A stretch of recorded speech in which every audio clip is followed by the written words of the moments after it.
Hello, I'm Ayisha Malik, and welcome to a conversation that I am having with the wonderful Yasmin Abdel-Magied, who has just written a literary thriller at sea. Welcome, Yasmin. Yeah, I'm really Hello. excited to talk about it. Thanks so much, Aisha. This is your first adult literary novel, but you are a children's writer. You've written a YA book. You have two essay collections, if I recall, A memoir and essay collection. a Yeah, yeah, memoir yeah. and an essay Yeah, yeah, collection. yeah. This is technically my seventh book, but my first work of literary fiction, which is exciting and nerve-wracking because in one way, this is not my first rodeo, but in another, it's completely different. And yeah, I'm excited for readers to meet the cast of characters. How did you switch from that voice and style in your children's books to, because for those of you who don't know, At Sea is about a Muslim hijabi Sudanese woman who works on an oil rig, and she is asked to go on board the Claude and look out for some nefarious business, I think, if that's correct.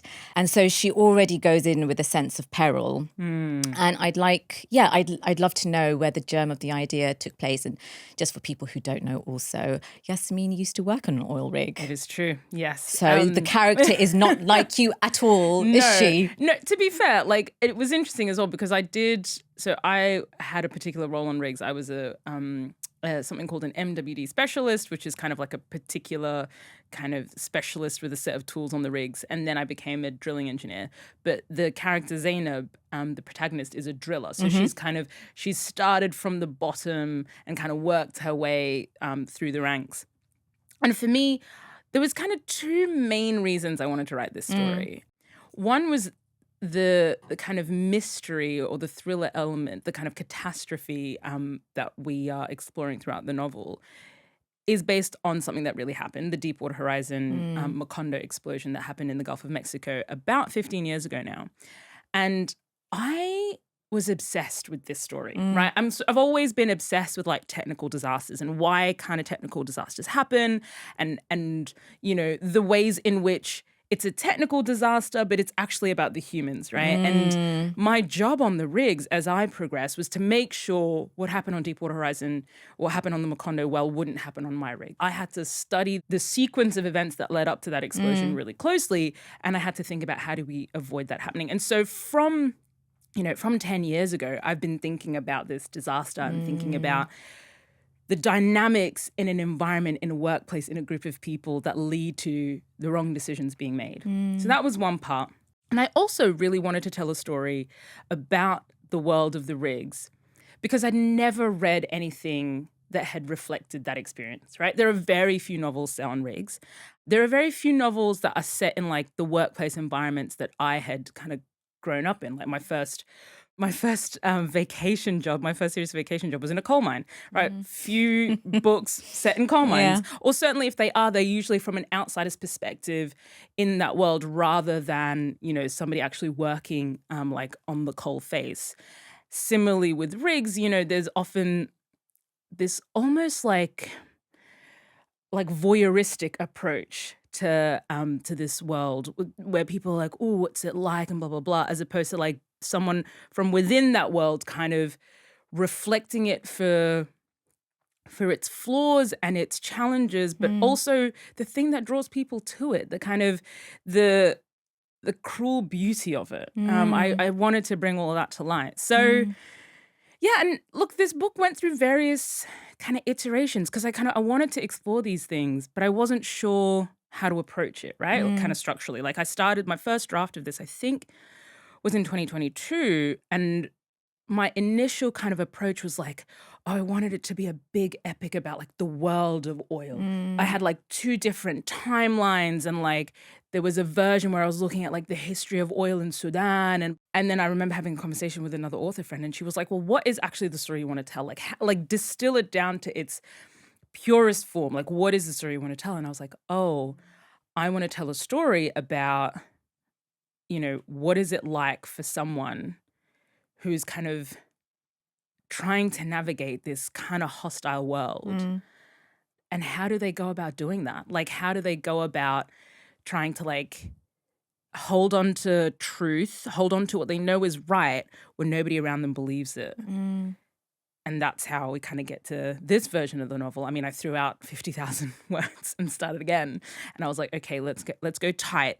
So the book is set over 3 days. Let's go really distilled. Let's kind of focus in on, there's lots of stuff that I don't go into because I'm like, in this moment, the only thing that's important is what's happening in the present. It takes a real sense of kind of understanding narrative flow in order to do that, right? And one of the great things about the book is the fact that it's so pacey, set in 3 days. And so you're hit with all these activities. But what I loved about it was also obviously the emotional aspect, Zainab as a character. And so for me, we are literally at sea and Zainab is metaphorically at sea as well, right? Yeah. So there's a real sense of emotional, spiritual, as well as geographical displacement. And I wondered whether you could speak a bit about that because, you're an activist, you're also a novelist, and how this book ends up marrying these worlds to which you belong. It's interesting. I think sometimes, and I kind of almost wonder if you have a take on this as well, like there are elements of our kind of characters or our values that come into your writing, whether you intend for them or not. I think somebody asked me recently whether the book was explicitly political or it had a political take on oil. And I was like, well, yes and no, in the sense that like everything I write will always have some sort of political point to be made, but I might not be making it in a way that is like super on the nose. Like I don't want this to be a polemical novel, right? Like a work of literary fiction is different to a polemic. And that was a challenge for me as well. Like how do I write something entertaining of literary value that reflected maybe some of the ideas that I wanted to explore, but without telling the reader what to think as well. Like I wanted there to be enough space for the reader to kind of have their own conversation with what I was writing and with the narrative. There's like an element of the novel where there's a different voice. There's a voice of, and I don't necessarily name that voice, you could perceive it as the voice of the ocean, the voice of Earth, the voice of something bigger than us. And that voice also changed quite a lot throughout the drafting process, was because I wanted to kind of to zoom. It was really the main times where we zoomed out from that kind of intense narrative on the rig, right? Because you're right. The character is incredibly isolated, right? Like it's almost like a chamber kind of piece. Like everything, it's, a play that happens in one location. And I don't really take us away from that very often at all. So there's a sense of claustrophobia. There is a sense of foreboding throughout. And I wanted it to be pacey. I wanted you to kind of be like, God, I know something's going to happen. What's going to happen? I wanted the reader to have the feeling that hopefully Zainab was having as well, right? And this kind of sense of like working against time. But behind that, underneath that is like, why is Zainab on this rig? Why is anybody on this rig? Why is this rig existing at all? There are all these other questions that some I answer, some I don't, some I hint to, some I ask the reader to think about. Because there is this sense of Zainab having to confront the truth of what her life has meant and what it does mean. And ultimately, for me, when I read it, it felt like that confrontation was all about the illusion of safety, and how this rig becomes a means for her to confront that about a really heartbreaking backstory and about the displacement we talked about earlier. But I also wanted to, because there are some beautiful one-liners and some really beautiful language used as well, and imagery. And there's one specific one that says, "The ocean looked alive like the rippling skin of an enormous ancient beast. The rig swayed gently as a blood-sucking parasite firmly attached to its host," which to me conveys something really profound about your feelings about both nature and man's imposition upon it. Yet Zainab loves this monster. There is a sense of, and there's a real physicality to that love as well in the narrative. The way she touches the rails, the way she don't remember the technical terms, but the way she moves from one end of the rig to the other in complete darkness, so there's a real physicality to her love of the rig, but also her fear. And actually, she refers to the rig as her baby, which I feel is also quite intentional. What were you trying to show through this dichotomy of, because socially right now, we are also very aware of environmental catastrophes. And so there is that dichotomy of respect for nature, but also we are playing a very big hand in its destruction. Yeah. And so what were you, the whole novel, sorry, I'm going on now, but the whole novel is about these complicated, conflicting ideas. And there is no one answer to any question that you pose. And so, I'd like you to talk a bit about this dichotomy. I think what you have kind of touched on is really what I wanted to convey and what I wanted readers to sit with, because I think that there are such contradictions in our relationships with all of these themes, right? So many of us have particular takes and particular values around the environment and around nature. And yet the reality of our lives is that we are often complicit in that destruction, right? Whether we like it or not. And also the setup of the world is such that even if you have an ideological take, it's very difficult to live in this kind of quote unquote pure manner, right? So there is contradiction in all of our lives. And I think sometimes when there is that contradiction, we can have the urge to kind of therefore look at others who make different choices and judge those choices or decry those choices, because it makes it easier for us to deal with our own contradictions.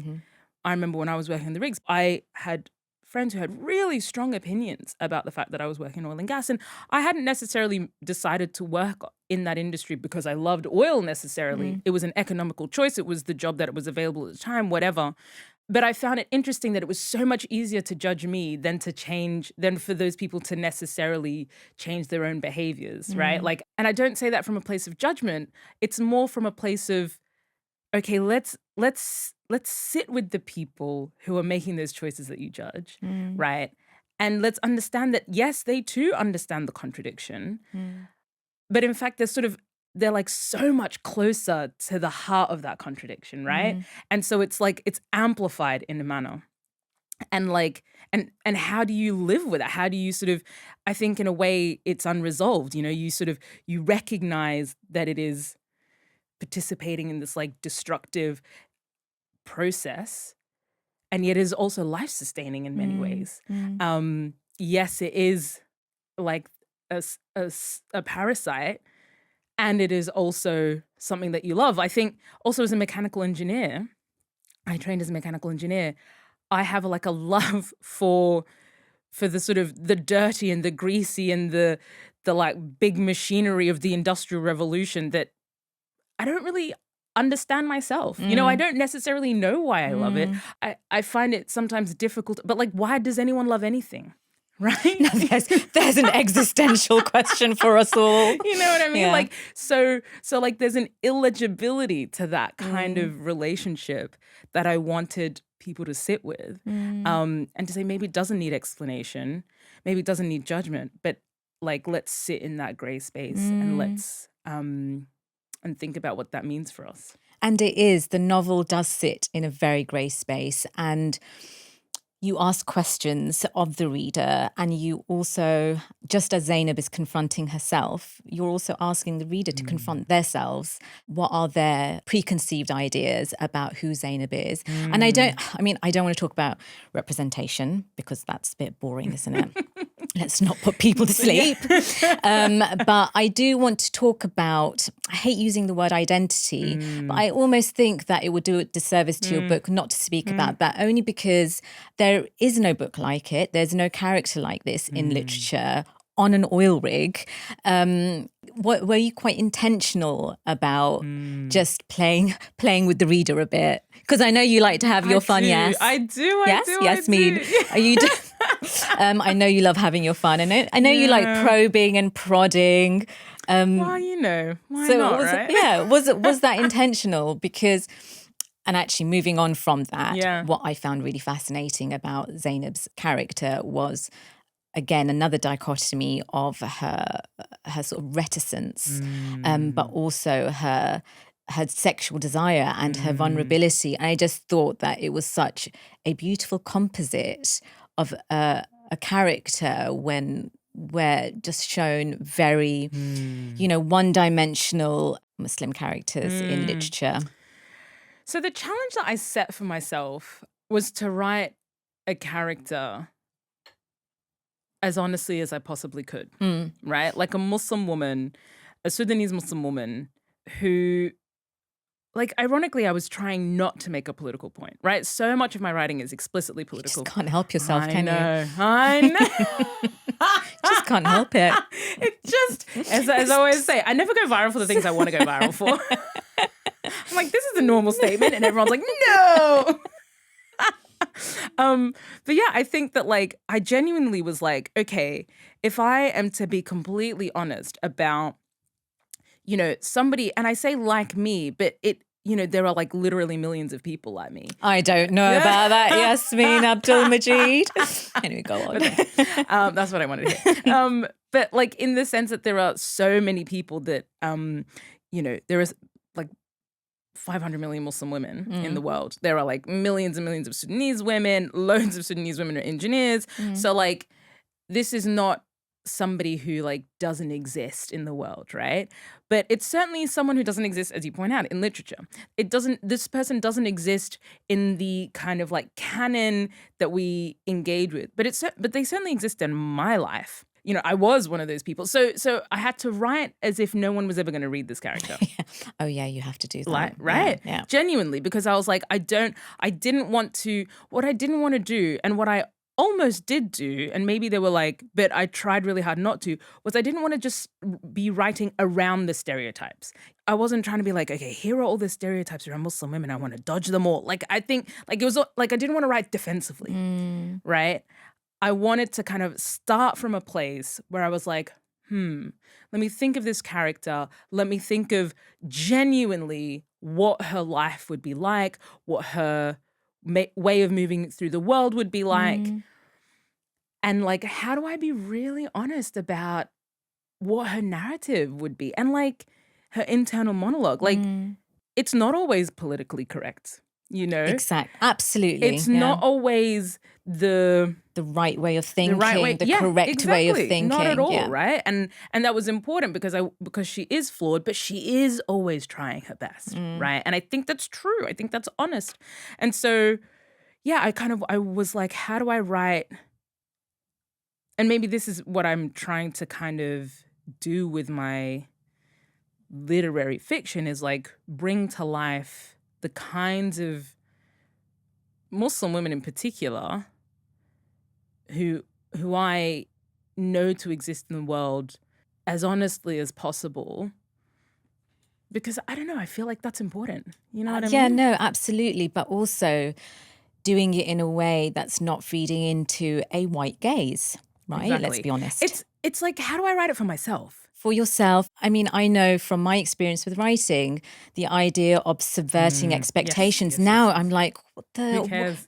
Why? I'm not here to subvert expectations, right. but actually, what is the core of this character? What is their truth? Who are they? And those experiences are going to be universal at the end of the day. But I think it's difficult when you are a writer who is Muslim and practicing overtly Muslim. And trying to kind of vacate the noise. Well, exactly. The That's social what I mean from noise, right? The writing defensively. It's so hard to not write defensively. Yeah, of course. Because trying to correct other people's wrongs. You're kind of like, it's not like you have a blank canvas, in fact. You have a canvas that's full of like other people's opinions and other people's expectations and your own expectations and your own like desires not to fall into particular traps and this, that, and the, it's a minefield. It is. And so I feel like so much of the like preparatory work is like, as you say, like clearing that, vacating the space and being like, what is it that I actually want to do here? I find it interesting that like in some of the editing process and when I was trying to sell the book, there was a real desire to like put the book or put the character in particular legible categories. You know, in some cases What do you mean?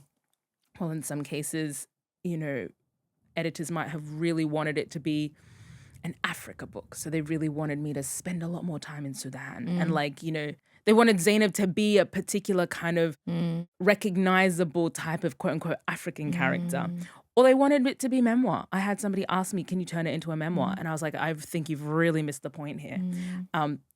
This is not a memoir. Like I share some identifying factors with this character, but like not every straight white man who writes a book about a straight white man is writing a memoir. And similarly, like maybe they share a job, but like you're not assuming that that's going to be memoir, right? So like it demonstrates limits of your own imagination. You know, what's really interesting with that is how as a society we are purporting to try and have nuanced conversations, but actually that's not manifesting in books written by a certain cohort of people, right? They want something, and when I say they, I mean publishers want something, you know, recognizable, understandable, something that's kind of clean. But what you're doing in this book is you're introducing messiness, you know, complication, messiness, some actual physical messiness. I won't go into a scene with the Zainab getting her period. Like, so you are complicating these ideas and you're sort of pushing nuance onto the reader. I love it. Like this is really, I think maybe it is a reflection of how I like to live. It's not a reflection of my life. The book's not a reflection of my life, but it is a reflection of like the way that I like to live, which is how do I live on my own terms? And for the characters, how can this character exist on her own terms? But not just Zainab, but also the characters around her. She's surrounded by a cast of men, most of whom are quite aggressive. They're very different, but they also kind of represent a sort of man, right?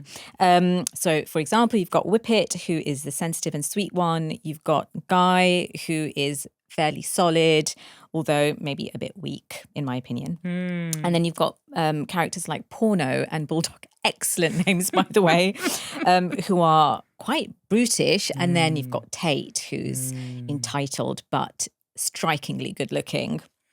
You allow these men space in a very short novel to evolve and change. And what I loved about it was Zainab having to hold her own in this group of men, but at the same time she has to contend with a lot of aggression, sexual innuendo, actual kind of harassment.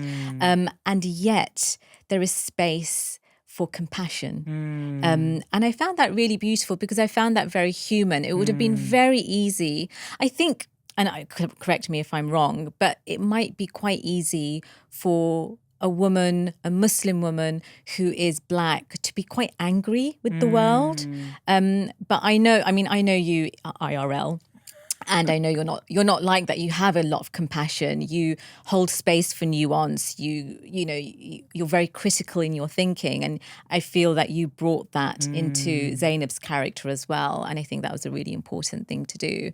Do you want to talk a bit about the male characters, your favorite, why you wrote them, and the whole aspect of allowing these men who start off as a type of man to then become a fully formed character? Yeah. One of the things that was really important to me as I was writing this book was that I wanted to be able to give this book to any of the blokes that I had worked with on the rigs and have them read it and not feel like I'd done them dirty. You know what I mean? Like, I wanted them to be like, oh yeah, I recognize all the BS, but that's pretty broadly fair, you know, like, because everyone knows what it's like kind of thing. But I think people want to be, no matter who you are, you want to be reflected in a way that doesn't feel shameful, right? That feels true, that feels like a reflection of the reality. And so that's tricky to do. And I think that's also one of the things that I was thinking about when I said earlier I wanted to kind of bring these dynamics to life in a novel. I wanted to do it in a way that felt true, that didn't feel like I was trying to judge anybody, that didn't feel like I was also trying to rehabilitate anyone. Like I didn't want to say that this is all okay. I didn't want to say that it's all fine, but I also didn't want to say that it's either wholly good or wholly bad. It just is what it is, right? And you can have an opinion on what it is, but let's try to see it for what it actually is first. And so the kind of guiding light is, and actually it was interesting, as I was writing, there was like I'm not in contact with many of the blokes that I used to work with, but there was one in particular who had sort of popped up again in my life. And I shared some of the pages with him because I was like, I wonder what you think. As I said, I wanted to be able to do it in a way that didn't embarrass him. And do you know what? So part of the reason that was really important to me was I'd written a piece for The Guardian about working on the rigs and then done an interview, I think, on television or radio about it. And I usually kept those lives quite separate, but for whatever reason, some of the blokes on the rig like had heard it. And I told a story in that interview about one of the guys that I worked with, which was actually quite a private story. It was about the fact that, you know, he was quite brilliant at his job, but he had problems with literacy. He had challenges with literacy. And I had kind of been like, yeah, some of the guys I work with can't even read, you know. Like, then I went back to the rig and he was like, why did you say that? Like, that really hurt me. And I remember being like, oh, you have feelings. You know, like it's such a juvenile thing. But I was like 21 or whatever, and I came from a different world, and most of the blokes that I was working with had not gone to university, had like a very different kind of life. And it was this moment where I was really like, oh, I need to really be careful with the lives and the stories of the people that I spend time with here. Yeah. Like I can't, in the same way that I don't want my life and my story to be kind of this kind of titillating, like dinner party conversation in somebody else's life, I should make sure that I treat their stories with the same respect. So that, you know, that happened very early in my engineering career, and it has stayed with me as that sense of, this is why it's important for me to make sure that I'm not shaming people and for me to treat these people as human beings. Now, that's also kind of what I wanted to do in the book. I wanted to kind of take people on that journey as well, of like kind of meeting these characters and thinking you know who they are, right? And then revealing things that make you be like, oh, you're a human being with feelings, right? And in a world where, frankly, it is quite fashionable to like be like, all men are terrible, right? Yes. And like all men don't have feelings and et cetera, et cetera. And like there are very valid reasons why that narrative has kind of like been popularized. Of course. However, the world that I believe we're working towards is one in which everybody is treated fairly and feels, you know, safe and has agency and all of that. So like, how do we do that if we don't see a particular group of people as human? Yeah.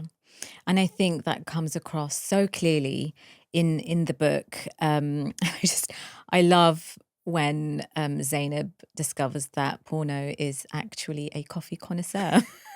I mean, you know, so there are real sort of flashes of humor and irony, and then Zainab and porno end up, you know, developing a sort of a functional working relationship, right? But there's respect. There is exactly. Right. There's a real undercurrent of respect that's built, and that's done through actually Zainab not reacting. You know, so that really comes across. Is there anything that surprised you about yourself when you were writing the book? About whether that's the act of writing, the characters that you created, you know, what kind of questions were you asking that you sought to answer for yourself? And were there any moments in which you were like, oh, actually, I didn't know that about myself, or I've asked a series of questions here and now I'm thinking differently about certain things? Interesting. It's funny, the first thing that came to mind as you were asking that question is less to do with the plot and more to do with, I guess, language. I think that like something about literary fiction is, you know, it's unique in its the importance that it places on, or even like its delight in language, right? I didn't think of myself as somebody that interested in language, which is strange because I've been writing for a long time, but like I've always been interested in language like philosophically, right? And our relationship to language and how language creates meaning. But I don't think that I knew that I would enjoy the process of that play and of like trying to make a sentence beautiful or trying to kind of like, yeah, it's also not something that I had been trained in. It's not something that I had ever even been like rewarded for. You know, like when I was young, the things that people kind of told me that I was good at, or the things that I was kind of like celebrated for, were not my relationship with language. It was like more in the maths and the sciences and this and that, even like public speaking, whatever. But nobody had ever said, well, you have like such a beautiful way of writing sentences or whatever. So like it was not something that had occurred to me as something that I could be good at, let alone something that I might enjoy doing. So I think that's been a pleasurable, if not anxiety-inducing discovery. Well, you are playful as a person, though, so you do bring that into the language that you use in the book. And I mean, there are many turns of phrases that I really, really enjoyed reading, and I could, it's very clear that you enjoyed writing, and playing with the language and actually unpicking something. Yeah, and also there's like elements of verse in the novel. Yes. That also were very surprising to me, because those elements were initially prose, and it was my editor who really pushed me. She was like, "Is this really the voice? If you really think about what this voice is, what does it sound like?" And so that was quite a challenge, but it was also something really like, "Oh, interesting. Okay, maybe it actually sounds like this." And she was like, push further," and I was like, "Wow!" And I felt I was so grateful to have an editor, Ella absolutely. Wakatama, who kind of saw what I was trying to do. There was a lot in the book that she didn't touch, and that she was like, this is what you want to do. But here she had quite a strong opinion. And initially I was like, I don't know. But then I was like, okay, let me accept this challenge. So give me like because this is fascinating, because it really speaks to how editorial input can change a writer's trajectory, and how, there are a lot of writers who have raw talent, but if they're not asked the right questions, they're not pushed in the right direction, then, something can go unlived in some way. Yeah. So what was it specifically that Ella said? The previous voice of this particular element was like a lot more kind of childlike and playful and almost juvenile, right? Like I had conceived of it as this kind of like cheeky little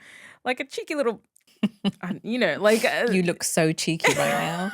I can understand. Exactly. Yeah. And Ella was like, I don't know if that's the voice that you really want to be using here. Really? Yeah, straight up. Gosh. Yeah. She was like, voice is so fundamental to storytelling. Yeah, exactly. And she was like, I really think I'm really challenging you on this. Like, and I was like, oh.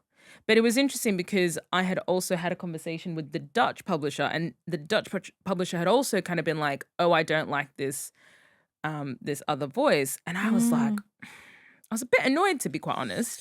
I was like, well, I quite like it. Yeah. But I accepted the challenge, and I was like, well, let me try. Let me try with something different. And then the thing I tried was very different, right? And she was like, good, this is in the right direction, but push, like really push. What was she trying? Like, because voice and style are not the same thing, right?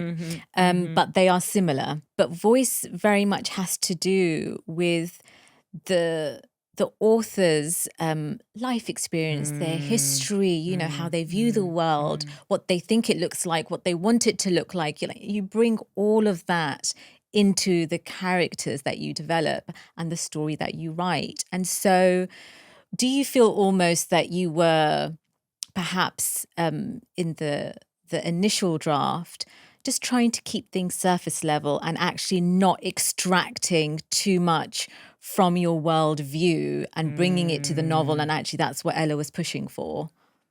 Maybe. Because really where we ended up was I think her question was something to the effect of like, what is the sort of like, if you think of a voice that is like great and majestic and ancient and as old as time and all of these kinds of things, like what's the voice you think of? And for me, that's the Quran, right? Like the voice that is bigger than anything is the Quran. So I went and I read Quran. Like that's actually what influenced that voice. I was like, oh, I needed to tap into language that was greater than myself. And the voice of the Quran is very specific, right? And of course, I'm not claiming it all to be, but like what I'm saying is like that was kind of what I was ended up having to reach for, rather than something that was like small and juvenile and playful. I wanted to dramatize something specific and a different approach to that. And I think the approach that we took ended up being the right one. Was like, it needed to also have that sense of not foreboding, but it needed to also have that sense of like Peril? yeah, or like, yes, urgency, like pay attention. Yes. And in the Quran, there is a lot of pay attention. Yes, yeah. Pay attention. See things as they are, not how you want them to be. Exactly. And so that, I'm even like, it's funny, I was even just getting chills thinking about it, but like that is the sensation that I wanted to bring into the text for Zainab and for the reader. And also, by tapping into a voice that is bigger than my own, it's doing the work of making this, as I said earlier, not just about this small isolated rig, but about this much bigger question. But it's a small isolated rig on a vast ocean. Right. Right. Exactly. So yeah. I love what you're saying about the sort of influence that you gleaned from your reading of the Quran, and you use verses to punctuate the novel. Do you want to speak a bit about actually the structure of and form of the novel? Like you said, it's had many iterations, but form informs pace, Yes. right? And the structure of a novel also can lend itself to a sense of paciness, but then punctuating it with Quranic verse also brings a sort of poeticism into that urgency. And so there is the marrying of poeticism and a thriller, which is a very unique combination. Do you know the TV show The Pit? Yes, I'm watching it. It's great, Yeah, right? it's wonderful. And it's really structured. Every hour of television is an hour of the shift. Yes. And I kind of took a similar approach to the book, even though, I wrote this book before I saw the show, whereas like it is essentially like at the top of every chapter is a timestamp. I had a book that had the very specific timeline of what happened in the lead up to the Deepwater Horizon explosion, right? And so I worked backwards from there. And, there is a little bit of fudging, but not a huge amount. And I was like, okay, if I'm going to do this over the course of 3 days, this is how it kind of needs to be paced, right? And it's interesting, like we've had different responses from readers because people have opinions on the pacing, right? Which I think is really interesting. Opinions. I know. They're like, oh, they feel like the pacing is funky, right? Okay. Like that's this is why I shouldn't be on Goodreads, but Stay away. I know, and yeah, it will. But I think for me, the way in the sort of length of the chapters, for example, as the book kind of progresses, changes the feel of the pace. The fact that like at the beginning, you spend more time with her kind of like in the shift. And like, it's just, I was thinking about all these things as I was moving through because I wanted the experience of the reader to mirror the experience of Zainab. I don't know if you did this consciously or not, but when you read the Quran, did you think about that structure? Because Surah Baqarah is very long, and then towards the end, that's so interesting. I mean, not that I'm comparing, obviously. Yeah, everyone calm down. Calm down. I'm going to get attacked for this. But it's, in terms of inspiration, do you think like you just sort maybe of subconsciously or just, maybe Allah is just a literary genius. Also. Yeah. I do think that like if you're someone who's grown up reading the Quran though, like it feels like not a huge leap to say that the structure of something like the Quran might affect the way that you tell stories. Of course, know? absolutely. Like, and especially if it is something like this, which is kind of warning of something greater than yourself and warning of you paying attention. Oh gosh, I feel like there's something quite significant happening right now. I don't know what it is, mashallah. People buy my book? Is that what's happening? Yeah, basically. Anyway, it was also useful, like, the sort of the elements of verse. And I should say, I didn't take anything straight out of the Quran. So please, people, also, like, I'm Chill. not doing, yeah. Although I do have one verse that I have as the epigraph, actually. It was even interesting thinking about, like, the placement of the verses. Let's just say the placement of the voice kind of pieces and like how I wanted them. I spent a lot of time thinking about how I wanted them to appear on the page and like as we progressed, how, would they be on their own and would there be something overleaf or not? Like all of that. Like I really wanted that to kind of be part of the experience of reading the book.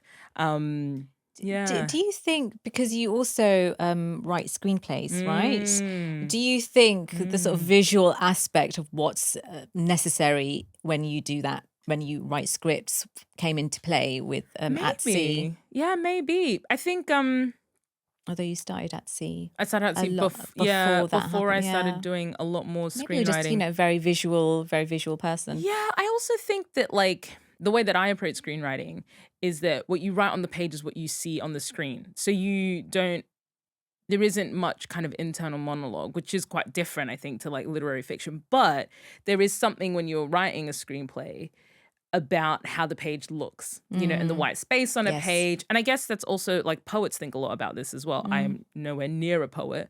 But I think it's about using everything that you have at your disposal to kind of create an effect for the reader. And I think that was like quite fun. It was fun to think, oh, every choice is deliberate here.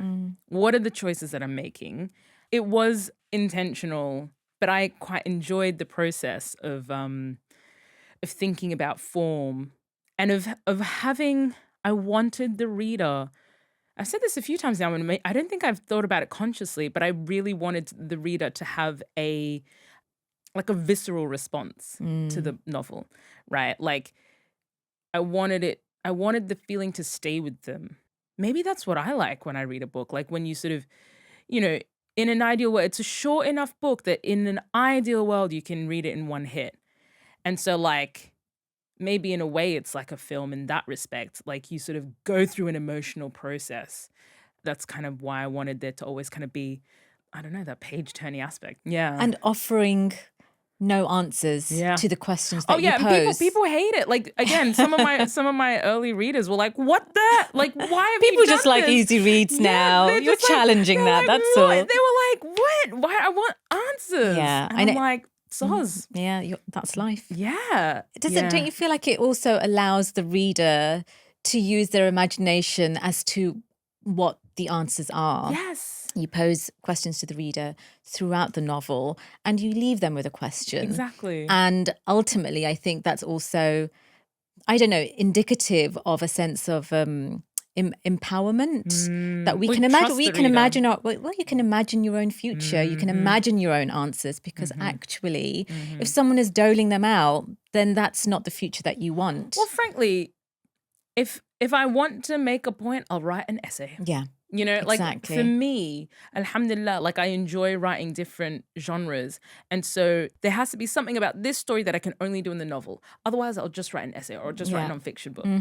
For me, one of the pleasures of this genre is that you don't actually have to have answers at all. I think it's best if one doesn't have answers, in fact. That's what makes it provocative. Right. And that's hopefully what gives it, a longer life, because you're not trying to kind of like do one thing in a particular moment in time. This is for me anyway. And maybe that actually lends itself to, like you say, the longevity of a book as opposed to writing for this specific time, but actually making it contextual rather than set in a certain period of time. And I think, you've managed to do all of that so successfully with At Sea. I thoroughly enjoyed it. Huge compliment from you, Ayisha. So thank you. You're very welcome. Thank you so much, guys, for listening in. We hope you've enjoyed the chat. And if you have any questions, please feel free to DM Yasmin.